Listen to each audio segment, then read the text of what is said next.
Hi అండి, ఇది మన రాజమండ్రిలో ఉన్న మహాకాళేశ్వర్ టెంపుల్ అండి. చాలా బ్యూటిఫుల్గా ఉంటుంది. ఒక్కసారి అందరూ విజిట్ చేయండి. ఇక్కడ వచ్చేసరికి ఎంట్రన్స్ అయితే మనకి ఇలా శివుడిది అయితే ఇలా ఉంటుందండి. గోడ మీద చాలా బ్యూటిఫుల్గా ఉంటుంది.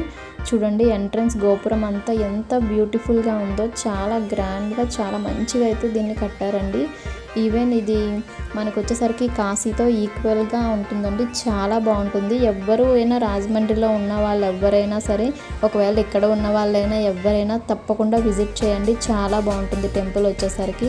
ఇక్కడ వచ్చేసరికి టెంపుల్ బయటే మనకైతే ఇలా విగ్రహాలు చూడండి, నాగపాము విగ్రహాలు, నాగదేవత విగ్రహాలు ఇవన్నీ పెడతారు. అలా కొంచెం ముందుకు వెళ్ళేసరికి చూడండి ఇవంతా నాగదేవతవే. చాలా బ్యూటిఫుల్గా ఉంటుంది. కొంచెం నైట్ అయిపోయింది కాబట్టి మీకు వీడియో అనేది అంత క్లారిటీ ఉండదు, ఓకేనా. చూడండి ఒక్కసారి నాగదేవతమ్మ ఎంత బాగుంటాయో అంటే చాలా బాగుంటుందండి. ఈ విగ్రహాలు అంతా చూడండి మొత్తం అలా మనకి లైన్గా ఇంకా కొంచెం సేపు అలా కొంచెం వరకు మనకైతే ఇదే విగ్రహాలు అలా రన్ అవుతూ ఉంటాయి. చాలా బ్యూటిఫుల్గా కట్టారండి. చూడండి నిజంగా ఇది ఒకప్పుడు ఎలా ఉండేదంటే మొత్తం శ్మశానం అండి. ఇప్పుడు దాన్ని ఇలా అంటే శ్మశానం అంటే పార్క్ లాగే ఉండేది. మా చిన్నప్పుడు మేము చూసినప్పుడు అయితే ఇదంతా పార్కేనండి. ఇప్పుడు పార్కే అనుకునే వాళ్ళం. మాకు తెలియని రోజుల్లో కూడా మేము పార్కే అనుకునే వాళ్ళం. అలా అయితే ఇప్పుడు చూడండి మన స్వామి అయితే దర్శనం ఇస్తాడు, శివయ్య. చూడండి ఎంత బ్యూటిఫుల్గా. ఇది 4 పక్కల గోపురం ఉంటుందండి. మనం 4 పక్కల ఓపెన్ ప్లేస్ ఉంటుంది. 4 పక్కల మనం చూడడానికి చాలా క్లారిటీగా ఉంటుంది. ఎటు చూసినా సేమ్ ఫేస్ ఉంటుంది. ఇప్పుడు ఇటు సైడ్ ద్వారం నుంచి చూసినా సేమ్ ఫేస్ ఉంటుంది. మళ్ళీ వేరే పక్క ద్వారం నుంచి చూసినా సేమ్ ఫేస్ ఉంటుంది. మళ్ళీ అటు సైడు అలా 4 ద్వారాల నుంచి చూసినా సేమ్ అలానే ఉంటుందండి. ఎటు మార్పు ఉండదు. చాలా బ్యూటిఫుల్గా ఉంటుంది. ఇంకా మన చుట్టూ అయితే చిన్న చిన్న విగ్రహాలు మొత్తం నిజంగా చాలా ఎక్సలెంట్గా ఉంటుంది. గ్లాస్తోని మొత్తం పాలరాయితో చాలా బాగుంటాయండి. చూడండి ఇక్కడ మా పాప అయితే బొట్టు పెట్టుకుంటుంది. చూడండి పార్వతీ పరమేశ్వరుడు ఎంత ముద్దుగా ఉన్నారో కదండి. అలా చూసుకుంటూ ఉండిపోవచ్చు. జన్మ ధన్యమైపోతుంది కదా. మారేడు దళాలతో ఎంత బాగుందో కదా. ఆ స్వామికి మారేడు దళాలు అంటే చాలా ప్రాణం అండి.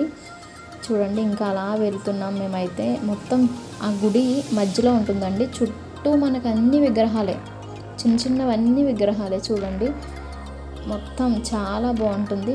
ఎవరు మిస్ అవ్వద్దు, ఓకేనా. చాలా ఎవరైనా విజిట్ చేయలేని వాళ్ళు ఉన్నా ఖచ్చితంగా విజిట్ చేయవలసిన టెంపుల్ అండి ఇది. చూడండి చాలా ఫస్ట్ టైం చూసిన వాళ్ళైతే నిజంగా వావ్ అనాల్సిందే ఖచ్చితంగా. అంత బాగుంటుందండి టెంపుల్. చూడండి ఒకసారి అంతా శివయ్యే. ఎక్కడ చూసినా శివయ్యే. కాకపోతే అవతారాలు మారుతాయి. చాలా బాగుంటుంది. మా పాప తెగ దండం పెట్టేస్తుందండి దేవుడికైతే. చూడండి ఇక్కడేమో కుక్క మీద కూర్చున్నట్టు అలా చాలా బ్యూటిఫుల్గా ఉంటుంది. ఇక్కడేమో సాయిబాబా అండి. మొత్తం పాలరాయితోనే మొత్తం అంతా సాయిబాబా. ఇంకా అలా వచ్చేసరికి మనకైతే చూడండి ఇంకా మనకి చూడండి అది ఆదిశంకర దేవుడు అంటండి. చాలా బ్యూటిఫుల్గా ఉంటుంది. మొత్తం మనకి అన్ని దేవుళ్ళు ఆల్మోస్ట్ ఇందులో కవర్ చేయొచ్చండి. మొత్తం చాలా బాగుంటుంది. మొత్తం బయటంతా ఇంకా గుడి మొత్తం చుట్టుపక్కల ఇలా ఉంటుందండి. మొత్తం టెంపుల్ అంతా చూడండి ఎంత బ్యూటిఫుల్ కదండి. చాలా ఎర్లీగానే దీన్ని చాలా త్వరగా కట్టేశారండి. మొత్తం చూడండి మొత్తం అదంతా ఎలా ఉందో టెంపుల్ అంతా. మా పాప అయితే ఇంకా ఆనందానికి హద్దులు లేవన్నట్టు తెగ డ్యాన్స్ వేసేస్తుందండి. చూడండి పిల్లలు అంతే కదండి, అదొక సరదా అయిపోతారు అంతే కదా. చూడండి ఒక్కొక్క దేవుడు, మనకి తెలియని దేవుళ్ళు కూడా మనమైతే ఇక్కడైతే దర్శనం చేసుకోవచ్చు. ఇదండి లింగోర్ధ స్వామి అంట. చూడండి ఒక్కసారి ఎంత బ్యూటిఫుల్గా ఉంటుందో. ఎవరైనా విజిట్ చేయండి. చూడండి ఇక్కడ వచ్చేసరికి ఏనుగు హెడ్ మీద నుంచున్నారు స్వామి. మా అమ్మాయి అయితే ఇంకా తెగ మొక్కేస్తుందండి.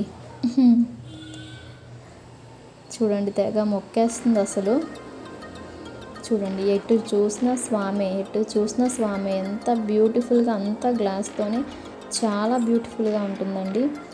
నేనేం మొక్కమని చెప్తున్నాను, దండం పెట్టుకో అంటే పెట్టుకుంటుంది. చూడండి బాతు మొత్తం ఎక్సలెంట్ కదండి. నిజంగా శిల్పాలు చెక్కిన వాళ్ళకి నిజంగా హ్యాట్స్ ఆఫ్ చెప్పుకోవాలి. అంత బ్యూటిఫుల్గా చెక్తారు కదా, నిజంగా సూపర్ అండి వాళ్ళు మాత్రం.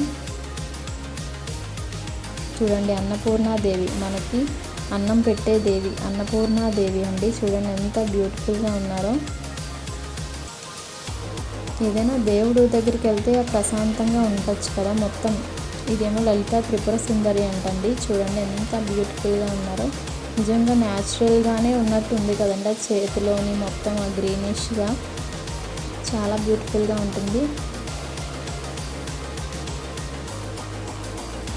చూడండి ఈమె వచ్చేసరికి మనకి సరస్వతి దేవి. ఎంత బ్యూటిఫుల్గా ఉంటుందో అసలు. నాకైతే చాలా చాలా అంటే చాలా టెంపుల్స్ ఉంటాయండి రాజమండ్రిలో. ఇది ఒకటే కాదు, ఇస్కాన్ టెంపుల్ ఉంటుంది, అలానే అయ్యప్ప స్వామి టెంపుల్ ఉంటుంది, గాయత్రి మాత టెంపుల్ ఉంటుంది, ఇవన్నీ ఉంటాయి. కానీ ఇవన్నీ ఒక వంతు అయితే ఇది ఒక్క టెంపులే ఒక వంతు అండి. చాలా బాగుంటుంది. ఇక్కడ ఎర్లీ మార్నింగ్ మనకైతే శవాల బూడిదతో అయితే స్వామికి అయితే అభిషేకం కూడా చేస్తారండి. ఎవ్రీ మార్నింగ్ 4:30కి శవాల బూడిద అయితే తెచ్చి అభిషేకం అయితే చేయడం అయితే జరుగుతుంది. చాలా బ్యూటిఫుల్గా ఉంటుంది. నిజంగా అది చూడడం ఒక అదృష్టంగా భావించవచ్చు మనం. అలా శవాల బూడిదతో స్వామికి అనేది అభిషేకం చేయడం అనేది మనం చూడడం అనేది ఒక చాలా ఇదిగా అనేది నేనైతే అనుకుంటున్నాను. చూడండి ఇక్కడైతే జ్యోతిలింగాలు చూడండి ఎన్ని లింగాలు ఉన్నాయో, మొత్తం జ్యోతిలింగాలు. ఇక్కడ వచ్చేసరికి మనకి మా పాప అయితే తిరగలేకపోతుంది. ఆ చుట్టూ గుళ్ళన్నీ ఇంకా తిరగలేను అన్నట్టు. రాజేశ్వరి దేవి చూడండి ఎంత క్యూట్గా. ఫస్ట్ టైం చూసిన వాళ్ళైతే నిజంగా చాలా బాగుంటుందండి. వాళ్ళకి ఆ ఎక్స్పీరియన్స్ అనేది లైఫ్ లాంగ్ ఉండిపోతుంది, అంత బాగుంటుంది. చూడండి వారాహి అమ్మవారు కాదు, వారాహి కాదండి. ఇక్కడ వచ్చేసరికి మనకి శ్రీచక్రం చూడండి. ఇందులోనే డబ్బులు అయితే ఎవరైతే నుంచుని పెడతారో వాళ్ళ కోరిక అనేది తీరుతుంది అనే భావనతోనైతే ఇక్కడైతే మనకి డబ్బులు అయితే పెట్టడం అయితే జరుగుతుంది శ్రీచక్రంలో. ఇక్కడ ఇంకా అన్నీ మిగతావన్నీ దేవుళ్ళేనండి మొత్తం. ఇంకా అలా అలా అలా వెళ్ళిపోవచ్చు, మొత్తం దేవుళ్ళే. చాలా బ్యూటిఫుల్గా ఉంటుంది. ఎవరైనా చూడలేని వాళ్ళు ఉంటే ఖచ్చితంగా విజిట్ చేయాల్సిన టెంపుల్ అండి రాజమహేంద్రవరంలోని మహాకాళేశ్వర టెంపుల్. నిజంగా జన్మ ధన్యం అండి. అక్కడ మేము పుట్టి పెరిగాము అంటే చాలా ప్రౌడ్ అనిపిస్తుంది ఈ గుడి చూస్తే, అంత బాగుంటుంది. ఇంకంతేనండి, ఇదంతా చుట్టూ మొత్తం ఇంక అన్నీ గుళ్ళే. చూడండి మొత్తం అన్నీ ఇలానే ఉంటాయి, మొత్తం అన్నీ రౌండ్ అప్ మొత్తం చుట్టూ ఇలానే గ్లాస్తో అయితే గుడ్లు అయితే ఉంటాయి. ఇంకా ఈ శ్రీచక్రం ఉంది కదండి, ఈ శ్రీచక్రంలో మనకి డబ్బులు నిలబెడితే ఏదైనా కోరిక ఉంటే అది నెరవేరుతుందంట. నేనైతే నిలబెట్టాను, నా డబ్బులు అయితే నిలబడ్డాయి కూడా. చూడండి చాలామంది అది నమ్మకంతో పెడుతున్నారు. అలానే నేను కూడా పెట్టి చూశాను, ఖచ్చితంగా నిలబడిందేమో అనుకున్నా కానీ నిలబడట్లేదు. లాస్ట్కి అయితే అలా నిలబెట్టేశాను ఎలాగోకలాగా. ఇదేనండి ఈ వీడియో. దీనికి కంటిన్యూగా ఇంకా మనకి బయట ఎలా ఉంటుంది అనేది కూడా నెక్స్ట్ వీడియో వస్తుంది, ఎవరు మిస్ అవ్వద్దు. Thank you for watching.